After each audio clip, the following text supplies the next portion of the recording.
The opulent sanctuary that signals ultimate power in the neon desert is not merely a fortress of control, but a gilded cage reflecting the isolation you've been taught to equate with success. And true ownership requires not dominating the space through fear or wealth, but integrating the vulnerability beneath the authority until dominion becomes an act of mutual stewardship rather than solitary conquest. In his Lair, Kylie Kent transforms the billionaire Vegas romance trope into profound exploration of masculine sovereignty and embodied accountability, proving liberation isn't found in accumulating more, it's forged in honoring the person beneath the penthouse when every industry standard demands you remain untouchable.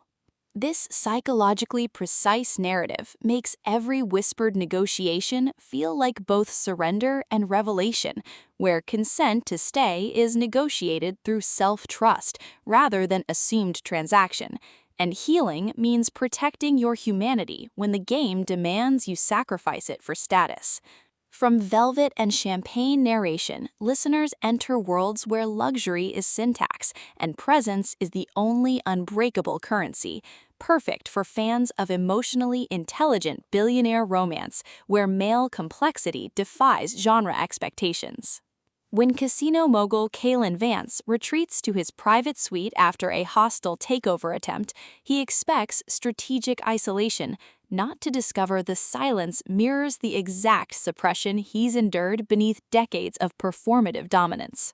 And event coordinator Ilara Thorne's quiet refusal to treat him as icon creates space for connection, defying employer-employee hierarchy. Navigating high-stakes deals and buried attractions, Kalen realizes this refuge isn't about escape, but recalibration, with Kent avoiding reducing Kalen to ruthless tycoon or Ilara to ambitious climber, instead crafting radical reciprocity within constraint, where trust is earned through honoring boundaries, even as power blurs them. And audiobook narration amplifies this alchemy by capturing Kalen's disciplined composure fracturing into clarity, and Ilara's guarded intensity revealing warmth beneath vigilance, making listeners feel seismic shifts of souls learning some empires can only be built when you stop letting net worth define their validity.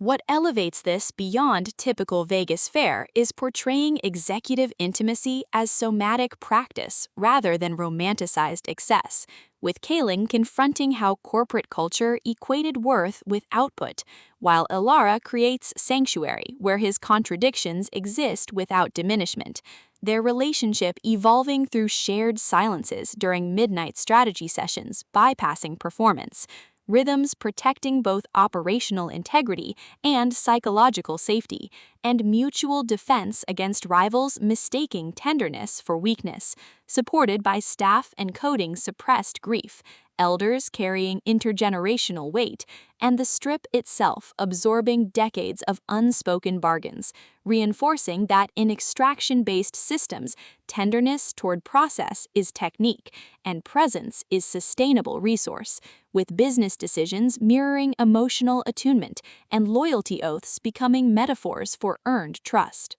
For audiobook listeners, this production is an immersive descent into sacred accountability, with narrators embodying Kalen and Ilara with remarkable distinction, sound design anchoring existential stakes through distant slot machines, rain against floor-to-ceiling glass, and hushed breath syncing with moments of clarity, pacing mirroring executive cadence from deliberate reflection to surging awakenings, ultimately redefining billionaire romance by centering male emotional labor within corporate frameworks and affirming that sometimes the most powerful act is choosing to be real, honoring whole self even in landscapes shaped by illusion.